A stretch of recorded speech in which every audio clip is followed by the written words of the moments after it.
నమస్తే. పాకిస్తాన్, పాకిస్తాన్ ఆర్మీ దీని గురించి వీటి గురించి మాట్లాడుకుంటుంటే చాలా మజా విషయాలుంటాయి. అంటే వాళ్ళ అబద్ధాలు, వాళ్ళు చేసే పనులు, వాళ్ళు గొప్పలు చెప్పుకోవడాలు, పిట్టల ద్వారా ఏషాలు, ప్రపంచం అంతా కూడా ఇంటర్నెట్లో ఇప్పుడు ఒక స్టఫ్ పాకిస్తాన్ మీద మీమ్స్ అని అంటే వరల్డ్ ఫేమస్ స్టఫ్ అది. ఇప్పుడు మనం పాకిస్తాన్ పాస్పోర్ట్ గురించి ఎవరైనా తెలిసి ఉంటే వాళ్ళకి తెలుసు. ఇది పాస్పోర్ట్ మీద ఏముంటుంది అంటే, పాకిస్తాన్ పాస్పోర్ట్ మీద ఇది అన్ని దేశాల్లో, ప్రపంచంలో అన్ని దేశాల్లో పనిచేస్తుంది ఎక్సెప్ట్ ఇజ్రాయెల్ అని ఉంటుంది దాని మీద. ఇజ్రాయెల్కు వీళ్ళకు ఏం సంబంధం లేదు, భౌగోళికంగా అయినా ఇంకేదైనా కూడా, ఎట్లా చూసుకున్నా కూడా లింక్ ఏం లేదు. అయినా కూడా వీళ్ళు ఏంటంటే, ఇస్లామిక్ ప్రపంచంలో మేము ఉన్న 57 ఇస్లామిక్ దేశాల్లో మేము అణుబాంబు ఉన్న దేశంగా మేము గొప్పగా చెప్పుకోవాలని చెప్పి పాస్పోర్ట్ మీద, ఈ పాస్పోర్ట్ ఇజ్రాయెల్లో పనికిరాదు, ఇజ్రాయెల్ విజిట్కి పనికిరాదు అని చెప్పి రాసుకున్నారు వాళ్ళు. ఇక ఇప్పుడు ఏం కనుక అరేంజ్ చేస్తున్నారంటే, అమెరికా త్రూ అదే ఇజ్రాయెల్ బూట్లు నాకడానికి 20,000 మంది పాకిస్తాన్ సైనికులు వెళ్ళబోతున్నారు గాజాకి.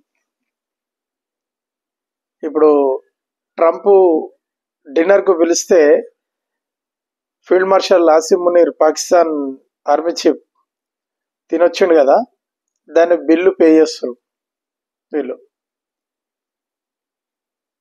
ఇది ఈరోజు కొత్త ఏం చేస్తలేదు పాకిస్తాన్ ఆర్మీ. ఈరోజు CNN న్యూస్ 18 కథనం ప్రకారం 20,000 మంది పాకిస్తాన్ సైనికులు గాజాలో శాంతి పరిరక్షక దళంగా పనిచేయబోతున్నట్టుగా అంతర్జాతీయ మీడియాలో కథనం వస్తుంది. ఇదంతా అమ్ముడు పోయే, ఇదంతా కిరాయి బ్యాచ్ అన్నట్టు. ఈరోజు పాకిస్తాన్ ఆర్మీ ఇట్లా అమ్ముడు పోవడం ఈరోజు ఫస్ట్ టైం ఏం కాదు. ఇది వీళ్ళు 1970s జోర్డాన్ అంతర్యుద్ధం జరిగినప్పుడు సిరియా, మళ్ళీ ఇరాక్, జోర్డాన్ అంతర్యుద్ధంలో ఇన్వాల్వ్ అయినప్పుడు వీళ్ళు బ్రిగేడియర్ జియావుల్ హక్ ఆధ్వర్యంలో అక్కడ పోయి 25,000 మంది పాలస్తీనియన్లను చంపిరు వీళ్ళు.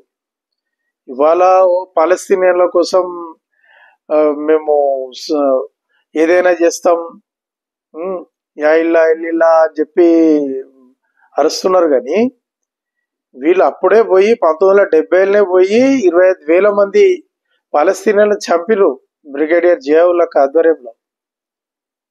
వీళ్ళు చెప్పేదానికి, చేసే పనులకు, వీళ్ళ డబ్బు లాలుచి వీళ్ళకు డాలర్లు ఇస్తే ఏమన్నా చేస్తాను.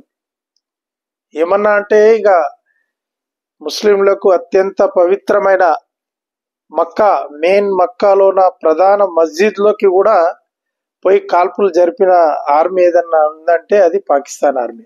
1979లో మక్కాలో ప్రధాన మస్జిద్లోకి పోయి, అప్పుడు అక్కడ ఇన్సిడెంట్ జరిగినప్పుడు కొంతమంది అందులో జ్వరపడ్డప్పుడు అందులోకి వెళ్ళి కాల్పులు జరిపింది పాకిస్తాన్ ఆర్మీ. సౌదీ డాలర్లు వీళ్ళ ముఖాన పడేసి వీళ్ళని అప్పటి నుంచే అక్కడ పెట్టి వీళ్ళతోటి ఈ పనులు చేయిస్తున్నది. డాలర్లు ఇస్తే ఏదన్నా చేస్తుంది పాకిస్తాన్ ఆర్మీ, ఏదైనా. ఇక వాళ్ళకి కావాలే డాలర్లు. ఇప్పుడు మొన్నటికి మొన్నే ఇస్లామాబాద్లో పాకిస్తాన్ తెహ్రీకే లబేక్ పాకిస్తాన్ ఆధ్వర్యంలో ఇస్లామాబాద్లో ఇజ్రాయెల్ రాయబార కార్యాలయం ముట్టడి చేశారు, పిలిపించారు. ఎందుకు? పాకిస్తాన్ ప్రభుత్వం అమెరికా ట్రాప్లో పడి ఇజ్రాయెల్కి అనుకూలంగా, పాలస్తీనాకు వ్యతిరేకంగా పనిచేస్తున్నది అని. తెహ్రీకే లబేక్ పాకిస్తాన్కి ఇది ముందే తెలిసింది, పాక్ ఆర్మీ ఏం చేయబోతుంది అన్నది. దీని మీద వాళ్ళు ఇజ్రాయెల్ రాయబార కార్యాలయం ముట్టడి చేస్తే 280 మందిని పిట్టని కాల్చినట్టు కాల్చేసారు పాక్ భద్రతా దళాలు.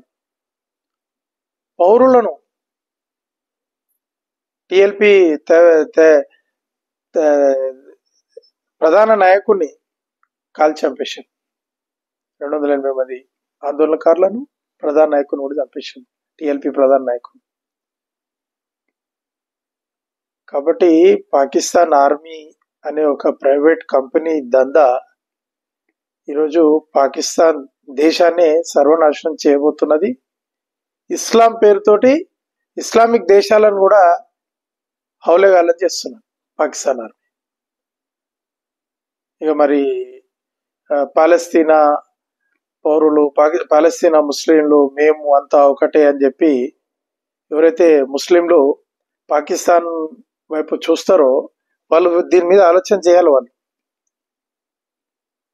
ఈ వార్త కనుక నిజం అయితే నిజంగానే పాకిస్తాన్ ఆర్మీ గాజాలో శాంతి పరిరక్షణ దళం పేరుతో డిప్లాయ్ అయి అమెరికా దగ్గర సుపారీ తీసుకొని హమాస్ పై దాడి చేస్తుంది, పక్కా పాలస్తీనా పౌరులను కాల్చి చంపుతుంది. గతంలో పాలస్తీనా పౌరులను చంపిన చరిత్ర ఉన్నది పాకిస్తాన్ కు. ఇవాళ కొత్తగా ఏం అక్కడ పనిచేయట్లేదు, గతంలో చేసింది ఆ పని.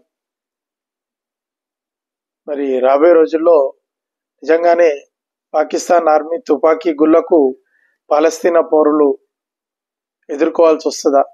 మరి దాన్ని ప్రపంచ ముస్లింలు ఏ విధంగా చూస్తారు? ఈ టోటల్ గేమ్ లో అమెరికా ఏం లబ్ధి పొందబోతుంది? అమెరికా ఉద్దేశాలు అందరికీ తెలిసిందే. గాజాలో కబ్జా పెట్టాలి, గాజాలో రియల్ ఎస్టేట్ చేయాలని చూస్తున్నది ట్రంప్. మరి చూడాలి రాబోయే రోజుల్లో ఈ పరిణామాలు ఏ విధంగా ఉంటాయి. నా ఈ వీడియో మీకు నచ్చినట్లయితే లైక్ చేయండి, షేర్ చేయండి, నా ఛానల్ సబ్స్క్రైబ్ చేసుకోండి. జై హింద్.